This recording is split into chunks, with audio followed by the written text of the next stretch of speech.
This has been a tough year for gun control advocates like Michael Bloomberg.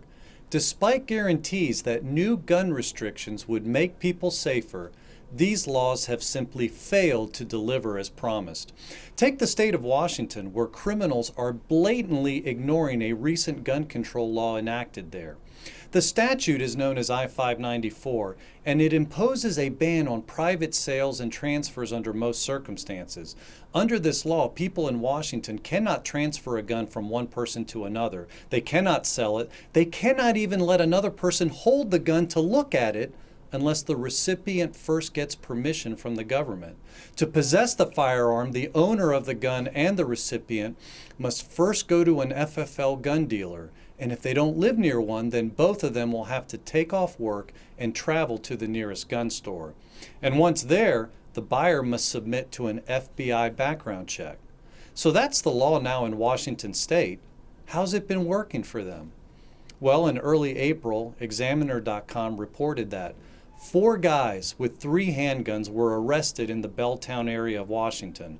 And one of the guns was stolen, while another was tucked in the waistband of a guy who did not have a concealed pistol license. Don't these guys realize that they have to pass background checks first before they can take possession of those guns?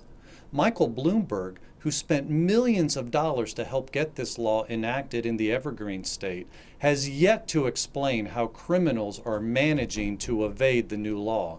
And then in late April, a 16-year-old student shot up a high school in Lacey, Washington. It turns out the gun belonged to the kid's parents, but the son stole the weapon and circumvented the law.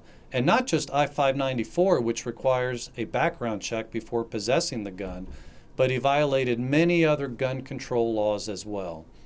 Again, not a word from Bloomberg or his minions as to why the Washington law did not stop this kid from getting a gun. It turns out that the problems with background checks are not an isolated problem, and so I'll take this up in part 2.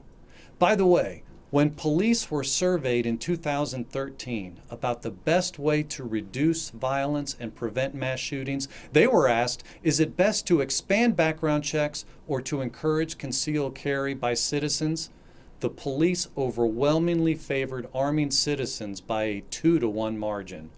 Cops know that Americans are using guns every day to save lives, and you can find tons of these examples at gunowners.org and on the GOA Facebook site.